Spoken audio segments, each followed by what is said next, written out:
Dear students, आज हम discuss करेंगे vapour pressure of liquids and factors affecting vapour pressure. अब इस चीज़ को समझने के लिए हम मैक्रोस्कोपिक लेवल पे भी देखेंगे, समझेंगे इसको, और माइक्रोस्कोपिक लेवल पे भी वेपर प्रेशर को समझेंगे। सबसे पहली बात बताता हूँ मैं, वेपर प्रेशर जो है ये एक ऐसी प्रॉपर्टी है जो मैक्रोस्कोपिक प्रॉपर्टी है, यानी जो हमको ऑब्जर्व होती है, खुली आंखों से भी हमें समझ में आ जाता है, ठीक है, जो हम मेजर कर सकते हैं। और इसमें माइक्रोस्कोपिक लेवल पे यानी मॉलिक्यूलर लेवल पे क्या होता है वो भी हम देखेंगे इसमें क्या होता है, ठीक। तो वेपर प्रेशर दिखाता हूँ मैं। सबसे पहले क्या होता है, देखो ये मान लीजिए एक लिक्विड है, इस लिक्विड में ये लिक्विड मॉलिक्यूल्स हैं, और ये मॉलिक्यूल्स, लिक्विड्स के जो मॉलिक्यूल्स रहते हैं ये कंटिन्यूस रैंडम मोशन में रहते हैं, इधर उधर मूव होते रहते हैं। लेकिन गैस के कंपैरिजन में ये जो मोशन है, मॉलिक्यूलर मोशन, ये कम रहती है। और गैसेस में मॉलिक्यूल्स दूर दूर रहते हैं और लिक्विड्स में जो ना मॉलिक्यूल्स नज़दीक नज़दीक रहते हैं, और इन मॉलिक्यूल्स के दरमियान inter molecular force of attraction रहता है। यानी अगर मैं लिक्विड के मॉलिक्यूल्स लूँगा, ये मान लीजिए ये दो मॉलिक्यूल्स हैं, इनके बीच में फोर्स ऑफ अट्रैक्शन होगा जिसे हम कहते हैं inter molecular force of attraction. तो हमें ये बात याद रखनी चाहिए कि लिक्विड्स में मॉलिक्यूल्स मोशन में भी रहते हैं, लेकिन यहाँ पे मॉलिक्यूल्स के दरमियान inter molecular force of attraction भी रहता है, जिसकी वजह से, यानी इस inter molecular force of attraction की वजह से ये लिक्विड एक कंटेनर में समा सकता है, यानी एक कंटेनर में एक पर्टिकुलर वॉल्यूम ऑक्यूपाई करता है। मान लीजिए हमने एक गिलास में पानी भर दिया तो यहाँ तक आ जाएगा वो पानी, ठीक है, ये ऐसे इधर उधर नहीं जाएगा, गैस की तरह ऊपर नहीं फैलेगा, ठीक। तो इसका मतलब inter molecular force of attraction in molecules को जोड़ के रखता है।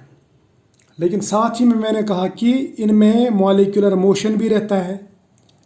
अगर मॉलिक्यूलर मोशन है इनमें, यानी मॉलिक्यूल्स मूव कर रहे हैं, तो इसका मतलब मॉलिक्यूल्स में काइनेटिक एनर्जी भी होगी। अगर मैं एवरेज काइनेटिक एनर्जी देखूं इन मॉलिक्यूल्स की, इनमें से कुछ मॉलिक्यूल्स में काइनेटिक एनर्जी ज़्यादा होगी, कुछ में बहुत कम होगी, और कुछ में दरमियान वाली होगी, यानी न ज़्यादा न कम, ठीक है। अब अगर मैं मैक्सवेल के हिसाब से, मैक्सवेल डिस्ट्रीब्यूशन अगर मैं देखूं, मैक्सवेल डिस्ट्रीब्यूशन, मैं देखूंगा कि ये काइनेटिक एनर्जी कितने मॉलिक्यूल्स में कितनी रहती है, किस हिसाब से रहती है। तो मैं एक ग्राफ बना सकता हूँ। देखो पहले ये जो ये एवरेज काइनेटिक एनर्जी ज़ीरो है, यानी कुछ भी काइनेटिक एनर्जी नहीं। इधर जाएंगे तो काइनेटिक एनर्जी बढ़ जाएगी। इस फ्रैक्शन का मतलब ये रहता है कि कितने मॉलिक्यूल्स, कितना पोर्शन ऑफ मॉलिक्यूल्स में कितनी काइनेटिक एनर्जी है। सपोज मैं बताऊंगा कि ज़ीरो पे कोई भी मॉलिक्यूल नहीं है, ज़ीरो काइनेटिक एनर्जी पे कोई मॉलिक्यूल नहीं। अब मैं थोड़ा सा आगे जाता हूं तो मुझे एक लेवल ऐसा दिखता है जिस लेवल पे काइनेटिक एनर्जी मॉलिक्यूल्स की सबसे ज़्यादा है। काइनेटिक एनर्जी मॉलिक्यूल यानी ज़्यादातर मॉलिक्यूल्स की काइनेटिक एनर्जी ये है, ये वाली। इस फ्रैक्शन को, यानी इतना फ्रैक्शन ऑफ मॉलिक्यूल्स ऐसा है जिसमें काइनेटिक एनर्जी इतनी है, ठीक है, यानी ज़्यादातर मॉलिक्यूल्स इस काइनेटिक एनर्जी पे मूव कर रहे हैं। तो मैं फिर अगर प्लॉट करूंगा ग्राफ तो मुझे कुछ इस तरह का ग्राफ मिलता है, ये वाला ग्राफ। इससे क्या पता चलता कि ये जो काइनेटिक एनर्जी है, इस काइनेटिक एनर्जी पे ज़्यादातर मॉलिक्यूल्स घूम रहे हैं। कम काइनेटिक एनर्जी पे बहुत कम मॉलिक्यूल्स हैं, और बहुत ज़्यादा काइनेटिक एनर्जी पे भी बहुत कम मॉलिक्यूल्स घूम रहे हैं, ठीक। अब देखो इन मॉलिक्यूल्स में जो मोशन होती है, जो काइनेटिक एनर्जी होती है, इनमें कुछ मॉलिक्यूल्स की काइनेटिक एनर्जी इतनी ज़्यादा हो जाती है, यानी कुछ ऐसी रहती है कि वो इस inter molecular force of attraction को ब्रेक करते हैं। यानी कुछ मॉलिक्यूल्स ऐसे रहते हैं कि उनकी काइनेटिक एनर्जी ज़्यादा रहती है। मान लीजिए यहाँ पे सरफेस पे ये मॉलिक्यूल्स आ गए और इनकी काइनेटिक एनर्जी हाई हो गई, तो क्या होता है, इनमें जो इंटर मॉलिक्यूलर फोर्स है वो ब्रेक होके ये मॉलिक्यूल्स इधर चले जाते हैं, अलग अलग हो जाते हैं। इस प्रोसेस को मैं बोलूँगा कि यहाँ पे मॉलिक्यूल जो है ये इवेपोरेट हो गए, इवेपोरेट, इन्होंने ये लिक्विड छोड़ के इधर चले गए, या मैं बोलूँगा ये एस्केप हो गए। एस्केप कहाँ से कहाँ एस्केप हो गए? लिक्विड स्टेट से इधर हवा में, वेपर स्टेट में। तो ये जो एरिया है ये वेपर है, वेपर। क्या सभी मॉलिक्यूल्स ऐसा करते हैं? मैं बताऊंगा। अगर एक पर्टिकुलर टेम्परेचर लेंगे, suppose room temperature, room temperature पे कुछ मॉलिक्यूल्स ऐसा कर सकते हैं। और कौन से मॉलिक्यूल्स? सबसे पहले वो मॉलिक्यूल्स जो एक तो सरफेस पे होने चाहिए, यानी कंडीशन क्या है? कंडीशन ये है कि एक तो ये मॉलिक्यूल सरफेस पे होनी चाहिए, यानी सरफेस मॉलिक्यूल्स। और दूसरी, इनकी जो काइनेटिक एनर्जी है वो इंटरमॉलिक्यूलर फोर्स ऑफ अट्रैक्शन से ज़्यादा होना चाहिए। इंटरमॉलिक्यूलर फोर्स जो है, इंटरमॉलिक्यूलर फोर्स ऑफ अट्रैक्शन, उससे ज़्यादा होना चाहिए, यानी उसको ये ब्रेक करना चाहिए, ये काइनेटिक एनर्जी। यानी इनके पास इतनी एनर्जी होनी चाहिए। अब मान लीजिए इसमें कुछ मॉलिक्यूल्स हैं और ये जो काइनेटिक एनर्जी है, ये minimum kinetic energy required to escape, ये मान लो ये काइनेटिक एनर्जी, इस लेवल की काइनेटिक एनर्जी।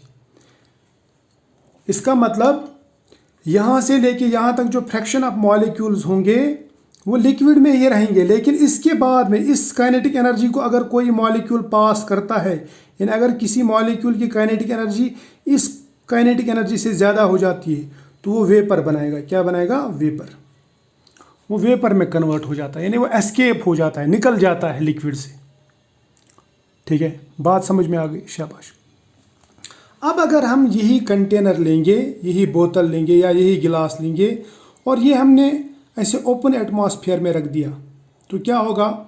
मॉलिक्यूल्स इस लेयर से ऊपर उठ के, यानी यहाँ पे इंटरमॉलिक्यूलर फोर्सेस ऑफ अट्रैक्शन को छोड़ के इधर जाएंगे, हवा में जाएंगे।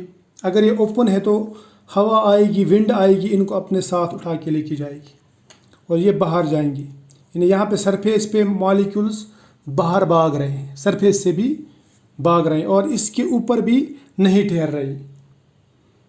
ठीक है, शाबाश। ये होगा ओपन, ये ओपन वेसल है। अब अगर हम यही देखेंगे, सपोज मैंने यही चेंबर लिया लेकिन इसको बंद कर दिया। क्या कर दिया मैंने? बंद कंटेनर लिया और इसमें मैंने मॉलिक्यूल्स ले लिए। कौन से मॉलिक्यूल्स? लिक्विड ले लिया, ये लिक्विड मॉलिक्यूल्स। बात मेरी समझ लेना। इसमें भी इंटरमॉलिक्यूलर फोर्स ऑफ अट्रैक्शन है, इसमें भी काइनेटिक एनर्जी है, इसमें भी कुछ मॉलिक्यूल्स की काइनेटिक एनर्जी इतनी ज़्यादा हो जाएगी कि ये इस सरफेस से बाहर चले जाएंगे और यहाँ आ जाएंगे, हवा में आ जाएंगे, यानी लिक्विड से ऊपर गैसियस स्टेट में या वेपर स्टेट में आ जाएंगे। बात मेरी समझ में आ रही है? शाबाश। तो ये जो मॉलिक्यूल की एनर्जी हाई होगी, काइनेटिक एनर्जी ज़्यादा बढ़ जाएगी, यानी इसकी काइनेटिक एनर्जी ज़्यादा हो जाएगी और सरफेस के पास में अगर वो रहा, यानी सरफेस पे जब वो पहुंचेगा तो ये सरफेस से एस्केप भी हो सकता है। ठीक है, तो ये काइनेटिक एनर्जी जो है ना मॉलिक्यूल्स की, एक मॉलिक्यूल की बढ़ भी सकती है, घट भी सकती है। कैसे?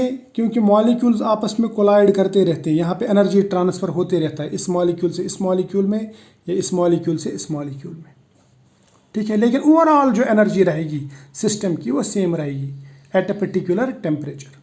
ठीक, अब मान लीजिए जिस मॉलिक्यूल की एनर्जी बढ़ रही है सरफेस पे, वो सरफेस से ऊपर जा रहा है, एस्केप हो रहा हो, राइट। लेकिन कंटेनर बंद है। ये कंटेनर बंद होने की वजह से ये मॉलिक्यूल्स भाग नहीं सकते। तो क्या होगा? ये भागने की कोशिश करेंगे लेकिन ये बंद है, तो कुछ देर के बाद में इनकी ये यहाँ पे टकराएंगे, इधर भी टकरा सकते हैं, इधर भी टकरा सकते हैं और सरफेस के साथ में भी टकरा सकते हैं। यानी मॉलिक्यूल वापस सरफेस के साथ में टकरा के फिर से लिक्विड में जा सकता है। ठीक है, अब मॉलिक्यूल अगर नीचे से ऊपर गया, इसको मैं बोलूँगा ये है इवेपोरेशन। क्या है ये? इवेपोरेशन। लेकिन अगर मॉलिक्यूल ऊपर से नीचे आ रहा है, यानी यहाँ से वापस आ रहा है, वेपर से नीचे लिक्विड में आ रहा है, तो इसको मैं बोलूँगा कंडेंसेशन। क्या बोलूँगा? कंडेंसेशन। यानी वेपर से लिक्विड में आना कंडेंसेशन और लिक्विड से वेपर में जाना इवेपोरेशन। बात समझ में आ गई। तो अब ये मॉलिक्यूल्स जो है ना, ये ऐसा करेंगे कि पहले ऊपर जाएंगे और कुछ मॉलिक्यूल्स वापस टकरा के वापस इधर आ जाएंगे।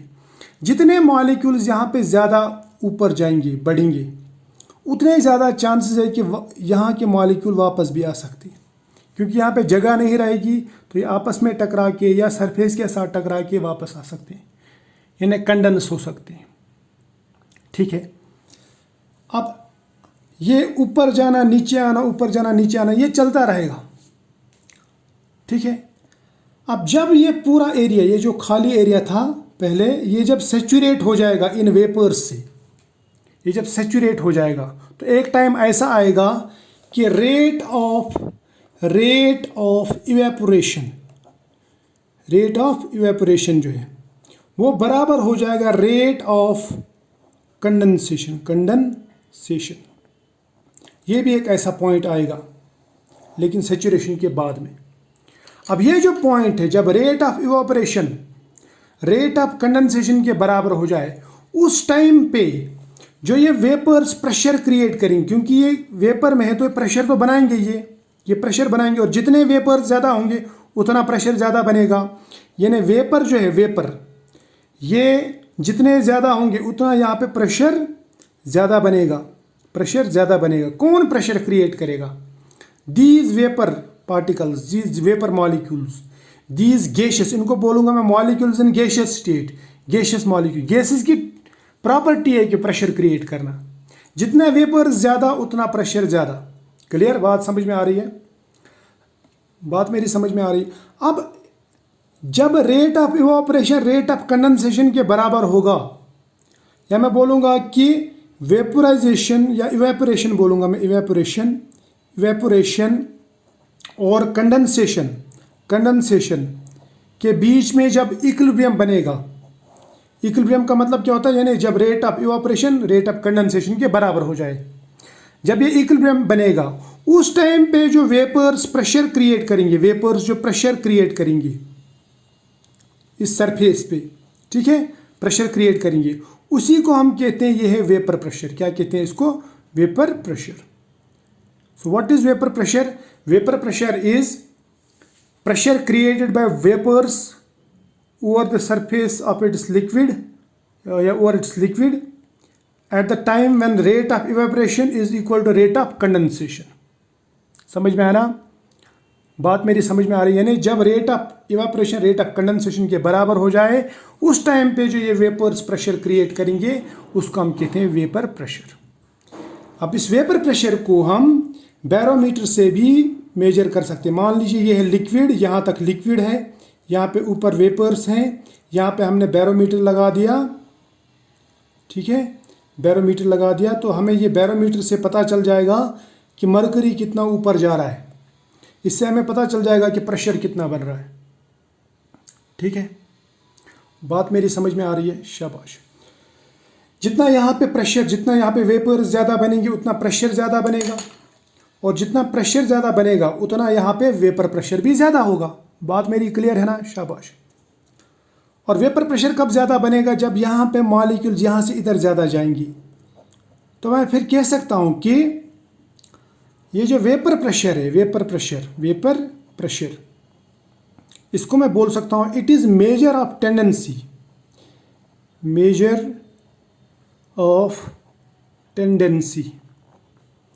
Of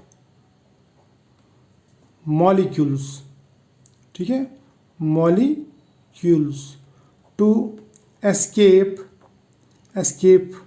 from liquid into gas, from liquid और सॉलिड भी बोल सकता हूँ मैं। अब यहाँ पे लिक्विड ही ले रहे हैं तो लिक्विड ही की बात करूँ, और सॉलिड इनटू गैस। यानी ये हमें ये बताता है कि एक सब्सटेंस में कितनी टेंडेंसी है कि वो वेपर फेज में चला जाए। तो फिर मैं ये भी कह सकता हूँ कि vapour pressure means major of tendency of a substance to escape from its liquid or solid into vapors or into gaseous phase, gaseous state। बात समझ में आ गई? शाबाश। अब कौन सी सब्सटेंस यहाँ पे ज़्यादा जाएगा, यानी वेपर प्रेशर कौन बनाएगा ज़्यादा? जो ज़्यादा वोलाटाइल होगा। समझ में आया ना? यानी वेपर प्रेशर का मतलब रहता है, वेपर प्रेशर जो है ना जिसका ज़्यादा होगा, इसका मतलब उसमें एस्केपिंग टेंडेंसी ज़्यादा है। ये एस्केपिंग टेंडेंसी ज़्यादा, एस्केपिंग टेंडेंसी ज़्यादा है, यानी लिक्विड से गैस की तरफ भागने की टेंडेंसी ज़्यादा है। या मैं बोल सकता हूँ कि इसमें वोलाटाइलिटी ज़्यादा है, वोलाटाइलिटी ज़्यादा है। जो जितना वोलाटाइल होगा उतना वो ज़्यादा भागने की कोशिश करेगा फ्रॉम लिक्विड टू गैस, यानी उतने वो वेपर बनाएगा ज़्यादा। जो जितना वेपर ज़्यादा बनाता है, जो जितना ज़्यादा इवापोरेट जल्दी होता है, उसका मतलब वो उतना ज़्यादा वोलाटाइल है। बात समझ में आ गई? तो ये 3 पॉइंट्स हम रिलेट करेंगे, राइट? बात समझ में आ गई? शाबाश। इसका मतलब ये हुआ कि वोलाटाइलिटी ज़्यादा यानी वेपर्स ज़्यादा, वेपर ज़्यादा यानी एस्केपिंग टेंडेंसी ज़्यादा, एस्केपिंग टेंडेंसी ज़्यादा यानी वेपर प्रेशर ज़्यादा। बात मेरी समझ में आ रही है? शाबाश। तो इसका मतलब वेपर प्रेशर ज़्यादा मीन्स वेपर्स ज़्यादा बन रहे हैं। वेपर्स कब ज़्यादा बनेंगे? जब वोलाटाइलिटी ज़्यादा होगी। फॉर एग्जांपल, अगर मैं एक जगह पे पेट्रोल रखता हूँ और वाटर रखता हूँ 2 गिलास में, सपोज एक में पेट्रोल रख दिया, ये आपके लिए सिंपल से एग्जांपल है। 1 लीटर पेट्रोल और यहाँ पे रख दिया वाटर, 1 लीटर वाटर एक ही जगह रखेंगे, एक ही टेम्परेचर पे, तो ये जल्दी इवापोरेट हो जाएगा, इवापोरेट जल्दी हो जाएगा। जबकि वाटर जल्दी इवापोरेट नहीं होगा, तो इसका मतलब पेट्रोल ज़्यादा वोलाटाइल है, more volatile, more volatile, volatile, ये लेस वोलाटाइल है। ठीक है। अब वेपोराइजेशन का मतलब रहता है कि वेपर्स बनाना ज़बरदस्ती टेम्परेचर देखिए। इवापोरेशन मीन्स वाटर यानी लिक्विड का उड़ना, लिक्विड का गैस में कन्वर्ट होना खुद ब खुद एट ए पर्टिकुलर टेम्परेचर। लेकिन अगर हम ज़बरदस्ती बनाएंगे, सपोज हम टेम्परेचर दे के बनाएंगे, एक लिक्विड को वेपर में कन्वर्ट करेंगे, उसको हम बोलते हैं वेपोराइजेशन, यानी वेपर्स बनाना, वेपोराइज कराना उसको। ठीक है, समझ में आया? शाबाश। अब और एक बात, सपोज मेरे पास में एक कंटेनर है, इसमें मैंने 2 लिक्विड्स लिए, एक लिक्विड ये लिया और दूसरा लिक्विड ये लिया, दूसरा लिक्विड ये लिया। ठीक है। अब यहाँ पे जो वेपर प्रेशर बनेगा, वेपर प्रेशर, ये इसके वेपर से भी बनेगा और इसके वेपर से भी बनेगा, यानी इस सब्सटेंस की वेपर से भी बनेगा, इसकी वेपर से भी बनेगा, इसके वेपर से बनेगा, इसके वेपर से। ठीक है। ये अगर ए है, ये बी है, यानी ए प्लस बी दोनों बनाएंगे यहाँ पे वेपर्स, और दोनों की वजह से यहाँ पे वेपर प्रेशर बनेगा। अब इन दोनों में से अगर हम एक सिंगल कंपोनेंट को लेंगे, सपोज हमने ए की वजह से हम देखेंगे कितना प्रेशर बनता है, उसको हम बोलते हैं partial pressure, partial vapour pressure, partial vapour pressure. Partial vapour pressure का मतलब क्या रहता है? Vapour pressure due to single component, vapour pressure due to single component, single component, दोनों की वजह से जो वेपर प्रेशर बनेगा उसको हम कहते हैं टोटल वेपर प्रेशर। अब एक पर्टिकुलर गैस की वजह से जो वेपर प्रेशर बनेगा उसका कंट्रीब्यूशन कितना है, उसको हम कहते हैं पार्शियल वेपर प्रेशर। बात मेरी समझ में आई? शाबाश। यहाँ तक तो क्लियर है, यानी कोई शक नहीं है यहाँ तक। अब मैंने आपको यहाँ तक ये बताया कि हम वेपर प्रेशर को मेजर भी कर सकते हैं बैरोमीटर से, और मैंने आपको यह भी बताया कि एक्चुअली मॉलिक्यूल्स में क्या होता है। अब वो मेजर जो करते हैं वो तो मैक्रोस्कोपिक प्रॉपर्टी है, और जो यहाँ पे हम मॉलिक्यूलर लेवल पे देखते हैं क्या होता है उसको हम कहते हैं कि ये माइक्रोस्कोपिक प्रॉपर्टी। अब और एक चीज़, अगर मैं वेपर प्रेशर ले लूँ तो ये भी प्रेशर ही है ना, तो इसका यूनिट क्या होगा? यूनिट, अगर मैं एसआई यूनिट की बात करूँ, SI unit of vapour pressure क्या होगा? तो आप बताएंगे इसका होगा न्यूटन पर मीटर स्क्वायर, है ना, पर मीटर स्क्वायर। या आप बोलेंगे कि इसका किलोग्राम पर मीटर पर सेकंड स्क्वायर होगा, ये इसका यूनिट होगा, SI unit of vapour pressure. ठीक, चलो यहाँ तक तो क्लियर हो गया। अब हम देखते हैं कि फैक्टर्स अफेक्टिंग वेपर प्रेशर, यानी वेपर प्रेशर किस पे डिपेंड करेगा। Factors affecting vapour pressure. सबसे पहला फैक्टर मैं बताऊंगा टेम्परेचर। क्या बताऊंगा मैं? टेम्परेचर। Number 1 temperature. देखो मान लीजिए हमारे पास में एक वाटर का गिलास है, इसमें हमने 25 डिग्री सेल्सियस पे रखा और इसको ऊपर से बंद कर दिया, इसमें कुछ वेपर्स बनेंगे, प्रेशर कम होगा। अगर मैं टेम्परेचर बढ़ाऊँ, सपोज मैंने 50 डिग्री कर दिया, 60 डिग्री कर दिया, 100 डिग्री कर दिया, तो यहाँ पे जितना टेम्परेचर बढ़ेगा, temperature is directly proportional to temperature जितना बढ़ेगा उतना काइनेटिक एनर्जी बढ़ेगा, मॉलिक्यूल्स की काइनेटिक एनर्जी बढ़ जाएगी। तो मैं ये कहूँगा कि काइनेटिक एनर्जी जो है, kinetic energy it is directly proportional to temperature. मान लीजिए पहले इतने मॉलिक्यूल्स की एवरेज एनर्जी इतनी थी और इतने मॉलिक्यूल्स, यानी इस पोर्शन में जो मॉलिक्यूल्स है वो इवापोरेट हो रहे थे, ये मॉलिक्यूल्स की एवरेज काइनेटिक एनर्जी थी। ठीक, बात समझ में आई। अब अगर मैं ये टेम्परेचर बढ़ाता हूँ तो होता क्या है, ये टेम्परेचर बढ़ाने से यहाँ पे जो मॉलिक्यूल्स हैं इनकी काइनेटिक एनर्जी बढ़ जाएगी, इधर चले जाएंगे, यहाँ यानी इस लेवल पे काइनेटिक एनर्जी आ जाएगी। जो इस रीजन में मॉलिक्यूल्स थे इनकी काइनेटिक एनर्जी इस रीजन में आ जाएगी, जो इस रीजन में मॉलिक्यूल्स थे इनकी काइनेटिक एनर्जी यहाँ पे आ जाएगी। ठीक है, यानी जो लार्जेस्ट फ्रैक्शन है उनकी काइनेटिक एनर्जी भी बढ़ जाएगी और ये भी काइनेटिक एनर्जी में थोड़े से आगे जाएंगे। और जो इस रीजन में थे मॉलिक्यूल्स उनकी काइनेटिक एनर्जी इस बैरियर को, इस लाइन को क्रॉस करके इधर चली जाएगी। तो उससे नंबर ऑफ मॉलिक्यूल्स जो होंगे इवापोरेट होने वाले, यानी विद दिस काइनेटिक एनर्जी, वो बढ़ जाएंगे। ठीक है, यानी टेम्परेचर बढ़ाने से नंबर ऑफ मॉलिक्यूल्स की जो काइनेटिक एनर्जी है वो बढ़ जाती है, या काइनेटिक एनर्जी यानी molecules with this kinetic energy, this escaping kinetic energy, वो बढ़ जाएंगे। तो उससे क्या होता है कि वेपर बढ़ जाएंगे, वेपर बढ़ जाएगा, वेपर इंक्रीज होंगे, वेपर इंक्रीज होंगे तो वेपर प्रेशर भी इंक्रीज होगा। बात समझ में आ गई, शाबाश। अब मान लीजिए हमारे पास में वाटर है, हमने इसका टेम्परेचर बढ़ा दिया 100 डिग्री, तो इसका वेपर प्रेशर भी बढ़ेगा। और वो टेम्परेचर जहाँ पे वेपर प्रेशर यानी वेपर्स का जो प्रेशर है, अगर वो एटमॉस्फेरिक प्रेशर के बराबर हो गया, यानी 760 mmHg, 760 mmHg अगर हो गया, या 1 एटमॉस्फेरिक प्रेशर हो गया 1 एटमॉस्फेयर के बराबर, तो फिर हम उस टेम्परेचर को बोलेंगे कि ये इसका बॉइलिंग पॉइंट है। तो अगर मैं आपसे पूछूं what is boiling point, boiling point क्या है, तो आप क्या कहेंगे, ये वो टेम्परेचर है एट विच वेपर प्रेशर जो है, वेपर प्रेशर ये बराबर हो जाता है एटमॉस्फेरिक प्रेशर की।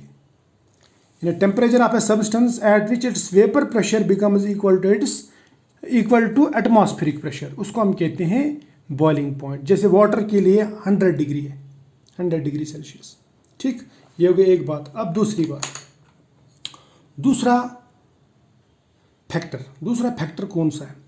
दूसरा फैक्टर है nature of substance, nature of substance. Substance का नेचर कैसा है? सपोज मैं अगर वाटर ले लूँ, वाटर हाइड्रोजन बॉन्डिंग करता है, ठीक है, इसमें हाइड्रोजन बॉन्डिंग होती है। इसके साथ में ले लूँ इथेनॉल, या एसीटोन ले लो, एसीटोन में हाइड्रोजन बॉन्डिंग नहीं होती है, यानी यहाँ पे इंटरमॉलिक्यूलर फोर्सेस ज़्यादा है। इंटरमॉलिक्यूलर फोर्सेस ऑफ अट्रैक्शन अगर ज़्यादा हो गए तो वेपर प्रेशर कम हो जाएगा, यानी वोलाटाइलिटी कम हो जाएगी। मैं बोलूँगा वोलाटाइलिटी कम हो जाएगी। क्लियर? वोलाटाइलिटी कम, वेपर प्रेशर कम। तो इसका मतलब एसीटोन में हाइड्रोजन बॉन्डिंग नहीं होती है, वाटर में हाइड्रोजन बॉन्डिंग होती है, यानी यहाँ पे इंटरमॉलिक्यूलर फोर्स ऑफ अट्रैक्शन ज़्यादा है, यहाँ पे इंटरमॉलिक्यूलर फोर्स ऑफ अट्रैक्शन कम है। तो इसकी वजह से वाटर में वेपर प्रेशर कम बनता है, क्योंकि वहाँ पे इंटरमॉलिक्यूलर फोर्स ऑफ अट्रैक्शन ज़्यादा है। एसीटोन में intermolecular force of attraction water के कंपैरिजन में कम है, इसीलिए उसका वेपर प्रेशर ज़्यादा होगा और वोलाटाइलिटी भी ज़्यादा होगी। बात समझ में आ गई? तो अब ये इंटरमॉलिक्यूलर फोर्स ऑफ अट्रैक्शन किस पे डिपेंड करते हैं? ये these are directly proportional to hydrogen bonding, these are directly proportional to polarity, और these are directly proportional to surface area of molecules. Surface area of molecules, जितना polarity, जितना hydrogen bonding और जितना सरफेस एरिया ज़्यादा होगा उतना intermolecular force of attraction ज़्यादा होगा और वोलाटाइलिटी कम होगा। यानी ये अगर ज़्यादा हो गई तो वोलाटाइलिटी ये कम हो जाएगी, यानी वेपर प्रेशर भी कम हो जाएगा। क्लियर? अब आप कहेंगे कि सरफेस एरिया का क्या लेना देना है। सरफेस एरिया का मैंने अलग बताया। सरफेस एरिया अगर ज़्यादा हो गया तो यहाँ पे वॉन डर वाल्स अट्रैक्शन ज़्यादा होते हैं, क्योंकि van der Waals force of attraction are directly proportional to surface area of molecule. Surface area ज़्यादा हो गया तो उससे क्या होता है, von der Waals force of attraction ज़्यादा हो गया तो इसका मतलब इंटरमॉलिक्यूलर फोर्सेस ज़्यादा होंगी तो वोलाटाइलिटी भी कम हो जाएगा, वेपर प्रेशर भी कम हो जाएगा। ठीक है। उसके बाद में मास, मॉलिक्यूलर मास, अगर मास ज़्यादा हो गया तो इसका मतलब मॉलिक्यूल हेवी हो जाएंगी, वो उड़ नहीं सकते ज़्यादा, उनकी मैं बोलूँगा वेलोसिटी उनकी कम हो जाएगी, क्योंकि हम कहते हैं काइनेटिक एनर्जी, ये देखो काइनेटिक एनर्जी बराबर रहता है 1/2 mv²। ठीक है। तो इसका मतलब अगर मैं मास को इधर लेके जाऊँगा, सपोज़ मैं लिखता हूँ ऐसे 1/2 v² is equal to mass into kinetic energy. Suppose kinetic energy constant है, ठीक है, मैं कहूँगा फिर velocity is inversely proportional to mass, यानी जितना मास ज़्यादा होगा उतना मॉलिक्यूल की वेलोसिटी कम हो जाएगी। बात समझ में है ना? तो मास अगर ज़्यादा हो गया तो उससे क्या होता है, उससे वोलाटाइलिटी कम होती है। फॉर एग्ज़ाम्पल अगर मैं आयोडीन और I2 और Br2 ले लूँ, I2 हेवी है, इसका मास ज़्यादा है, इसका मास कम है, तो इनमें ज़्यादा वोलाटाइल कौन होगा? फिर मैं बोलूँगा bromine will be more volatile than iodine. ठीक है, बात समझ में आ गई? शाबाश। अब और एक चीज़ जो है, सरफेस एरिया ऑफ कंटेनर। मान लीजिए एक कंटेनर ऐसा है, दूसरा कंटेनर ऐसा है, तो सरफेस एरिया ऑफ कंटेनर जो रहता है, कंटेनर, उस पर ये वेपर प्रेशर डिपेंड नहीं करता। Vapour pressure does not depend on surface area of container. Clear? तो आई होप यहाँ तक आपको समझ में आया होगा।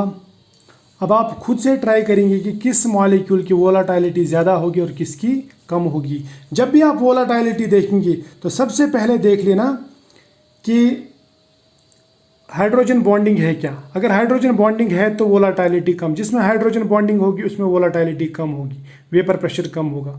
उसके बाद में देखना पोलरिटी, उसके बाद में देखना मॉलिक्यूलर मास, उसके बाद में देखना सरफेस एरिया। सपोज अगर मैं आपके पास में एन ब्यूटेन, ये है एन ब्यूटेन, मेथएथप्रोब्यूट और आइसोब्यूटेन, सपोज मेरे पास में ये है मेथएथप्रोब्यूट, ठीक है, आइसोब्यूटेन, इन दोनों का ले लो, ये भी ब्यूटेन है, ये भी ब्यूटेन है, मॉलिक्यूलर मास सेम है, लेकिन इसमें सरफेस एरिया ज़्यादा है, इसमें सरफेस एरिया कम है। तो इसका मतलब जो वेपर प्रेशर होगा वो आइसो का ज़्यादा होगा, नॉर्मल ब्यूटेन का कम होगा। क्यों? क्योंकि नॉर्मल का सरफेस एरिया ज़्यादा है तो वोलाटाइलिटी कम होगी, वेपर प्रेशर कम होगा। जिसका सरफेस एरिया ज़्यादा उसकी वोलाटाइलिटी कम और उसका वेपर प्रेशर कम, क्योंकि उसमें सरफेस एरिया बढ़ने से वॉन डर वाल्स अट्रैक्शन या van der Waals force of attraction बढ़ जाते। क्लियर? तो आई होप कि आपको पसंद आया होगा। अच्छा लगे तो बाकी दोस्तों के साथ में भी शेयर करो, लाइक करो। ठीक है, तो फिलहाल आज इतना ही।